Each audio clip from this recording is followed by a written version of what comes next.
You are listening to Rockers in Recovery Radio. If you'd like to read more on festivals, events, blogs, and more, visit rockersinrecovery.com or visit us on Facebook. Thank you and enjoy the show.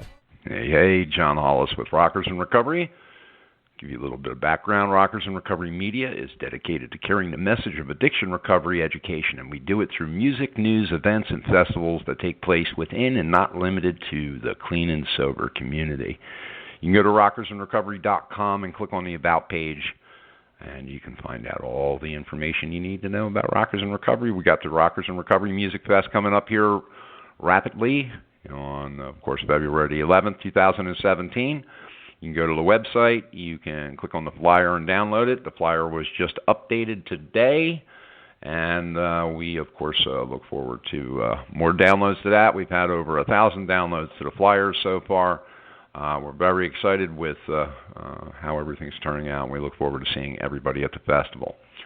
Today, we have treatment and recovery, and our guest is Rehab Nexus, and Jordan Needle, who's with Rehab Nexus, is going to be talking to us about some great things. One of them is shattering patients' limited beliefs, and we're going to find out what that's all about. Jordan, welcome to the show. Thank you, John. Thank you so much for having me on. It's a beautiful day. Any day we're above 30, Jordan. So, what is the concept? And Jordan, let's get before we get into this. I want to ask you, what do you do at Rehab Nexus? What is your title at Rehab Nexus? Rehab Nexus. I am the program director in charge, for the programming for the groups, for the individual therapy, and the day-to-day operations of the facility. And part of that is shattering patients' limited beliefs. What is that? Correct. So I've been in this industry, John, for going on 25 years with mental health, between mental health and substance abuse. And so I've been I've seen a couple of different agencies and their functioning. So as far as when you're saying the limiting beliefs, Rehab Nexus, we're an evidence and identity-based program. We focus on rewiring your brain and guiding the patient to create empowering results in their own lives. It's basically a perfect fit for anyone seeking treatment for substance abuse and co-occurring issues. We believe as strongly in the mental health aspect as we do with the substance abuse. I believe that it is one, you don't have one with the other. Whether a person's feeling helpless or hopeless and they reach for that drug or they're reaching for the rig or whatever they're doing, it starts from somewhere. And so we try to really work with the co-recurring issues. And as far as the limiting beliefs, we focus on what a patient can do as opposed to what they can't do. And all too often, I think agencies and also the patients themselves, that they think they're not capable of completing something or attaining certain goals. And that could be the result of something they experienced in their life. It could be a result of somebody telling them they can't do something. That could be family. That could be friends. And which is basically a big letdown. And so shattering the limiting beliefs is teaching them that they can do something that they thought they were not able to do, not able to accomplish, right or wrong, and educating them that let's shatter that belief that you're an addict, that you're an alcoholic, that you're not that doesn't define who you are. You're so much more than that, and get them going on to the right course in life. So overall, what would you say that the benefit to the patient, what will they receive as far as a benefit for this type of modality? We, for Rehab Nexus, we utilize multiple modalities, CBT, cognitive behavioral, EMDR, REBT, empowerment. We offer these fun and unique groups. As far as our modality, it's not to focus on the person's defects. I think all too often in centers, the focus is on what's going on. They're having problems with legal issues. They're having problems in their own lives. They're attaching to the negative, and so as far as modality, we don't put labels on them. We don't have our therapists will never, and we educate everybody. No one is called an addict. No one is called an alcoholic. That's not who they are. They are so much more than that. And so we don't put labels. We don't allow those words basically to be used. typical group, they're running around, they're going around a group, they're saying, "Hi, I'm Joe, whoever, and I'm an alcoholic, I'm an addict." No, and they start defining themselves as that person and labeling themselves. And also the treatment centers, counseling agencies, they tend to label as well. But that doesn't define who they are. Not at all. I agree. So, I agree 100%. We want to work so much more than that. If I hear the word addict from a therapist, believe me, I would say something right away. That's not who they are. And I think once the patient starts hearing that I'm not an alcoholic, I'm not an addict, that doesn't define who I am. Basically, what we do, we treat the addictive behavior. There is addiction, 100%, because we don't use a certain term addict. We understand there is an addictive behavior. We treat that addictive behavior as a compulsion. And that's why maybe they're feeling hopeless or helpless. Something happened in their life, and that's why they're picking up. That's why they're drinking. That's why they're using. So in your opinion, you continue to say to yourself for the next 20 years that, I'm an addict. You're going to continue to be an addict. Yeah, 100%. Every day for 20 years, you're saying, "I'm an addict. I'm an addict. I'm an addict." When does it end? At one point, when does it end? Say, you know what? I'm more than this. That person may have an addictive personality, but use that addiction to something positive: family, friends, environment. So that way they're growing out of thinking who they are. Because if they define themselves, like you say, for 20 years, and that happens all the time, it's going to be so hard for them to bring themselves up to a point where they're saying, you know what? I can achieve so many things in life. And believe me, I've said with plenty of young people, older people, and they put themselves into this little bubble, and true or not, they can't break out of that bubble. There's no outlet because of what they're told. And a lot of centers and agencies, they're teaching that, hey, you know what, this is who you are. You have to keep up in this area. What we try to say is, what you said before, is shattering their limiting beliefs, showing them that this is not who they are, and building up on that. And part of this is because, in some of the approaches that are out there, you have to come to believe that, you're an addict and you'll always be an addict.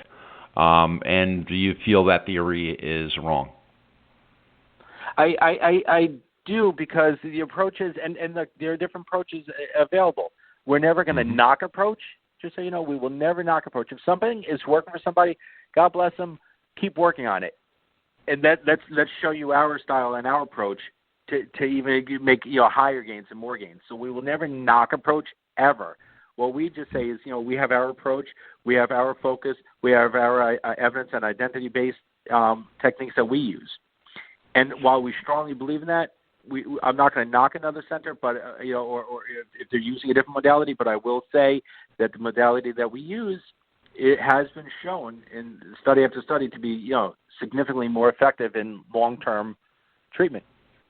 Well, and that brings up a great point, because when you look at the big picture of treatment, it's not a cookie cutter. Everybody's individualized. So what might work for one person would not work for another. No, yeah, absolutely, 100%. To say, there are treatment centers to say, we could work with everybody. There are times when one center, or one's approach is not fitting for another person, and at that point, you do the ethical, the moral thing, and you refer them out. But we strongly believe in our approach. And I was talking about treating it. We treat it, like I said, as a compulsion. We don't focus on the can't-dos. The level of therapists that we have, the level of groups that we lead, the types of groups that we have. I've never been with an agency before that does the technical groups that we do to help them out. So many are doing the same types groups over and over, and it has to start from somewhere.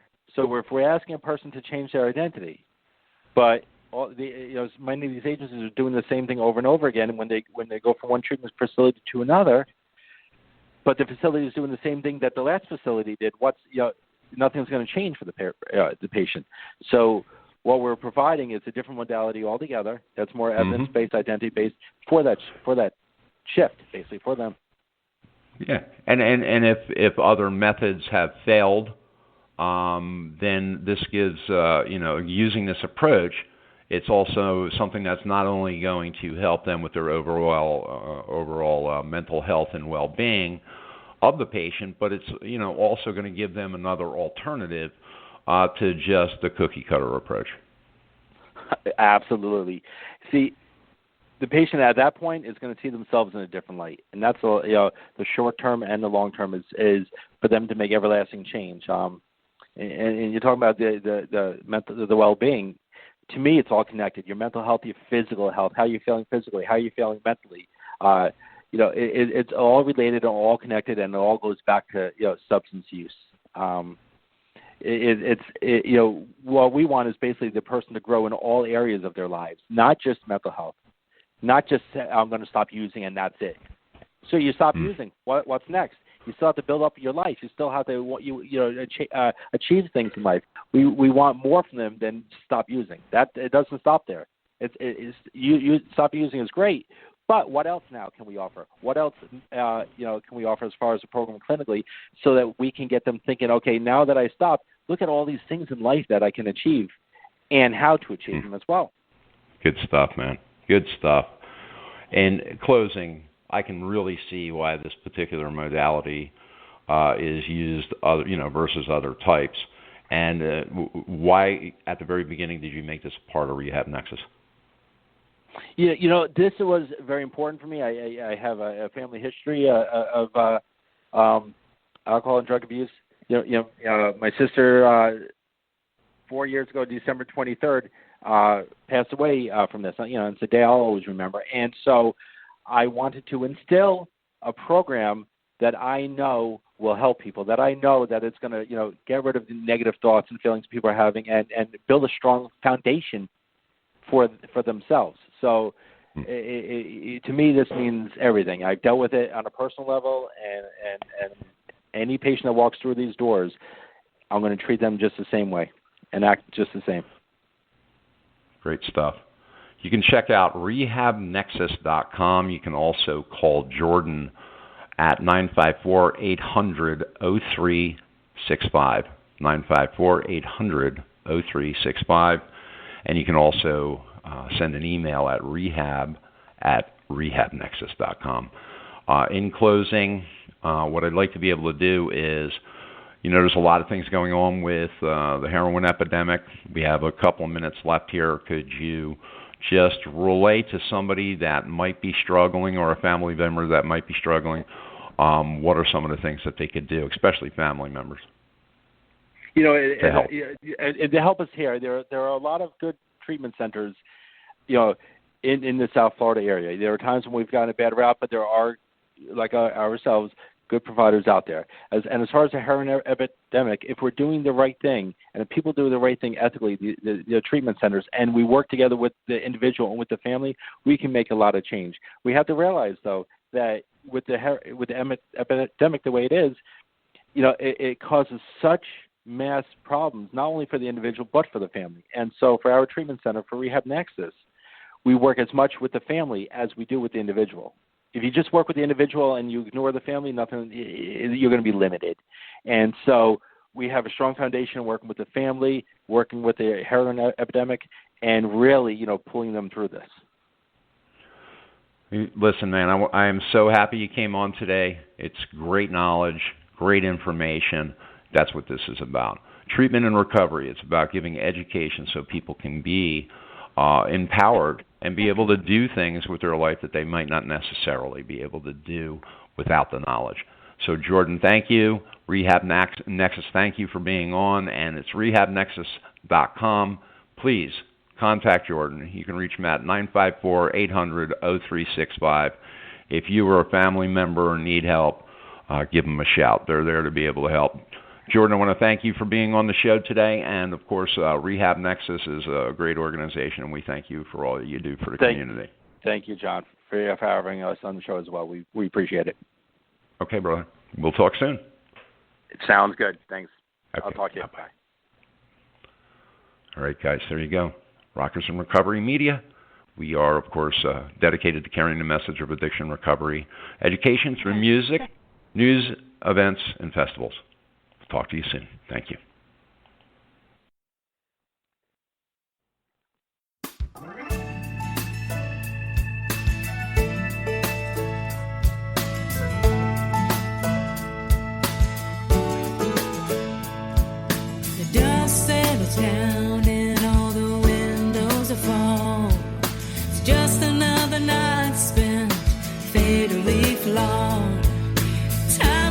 keep it near, and you're standing in the mirror. Oh, you need to change. You're coming so clear. You gotta bend and break to be safe.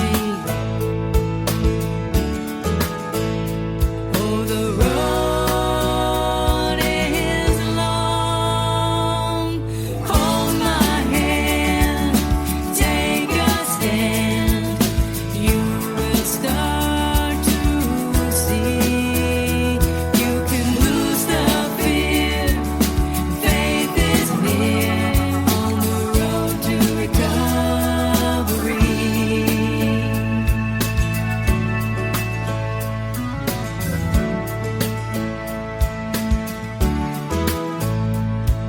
The stakes are climbing high. No, you don't want to die.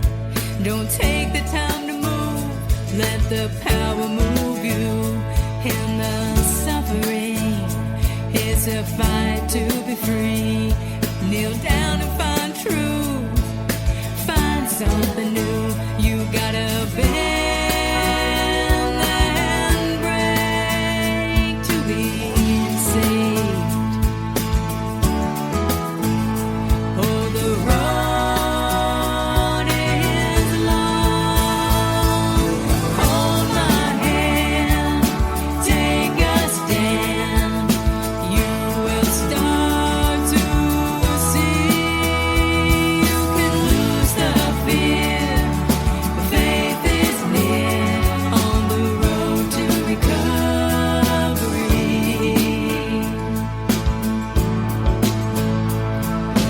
Sometimes it feels wrong, but you got to stay strong. You know it's real when the hate you feel is gone. So hold my hand, take a stand. You will start to see. You can lose the fear. Faith is near on the road to. Hold my hand, take a stand.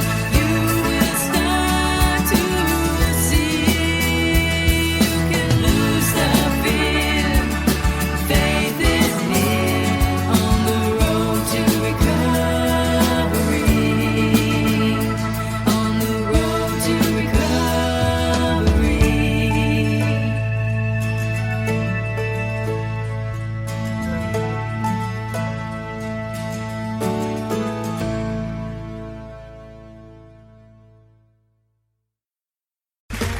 Okay, round two.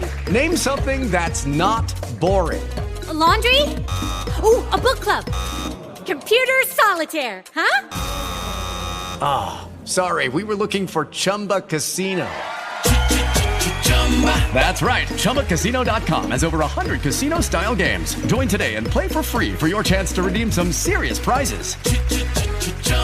ChumbaCasino.com. No purchase necessary. Void where prohibited by law. 18+ terms and conditions apply. See website for details.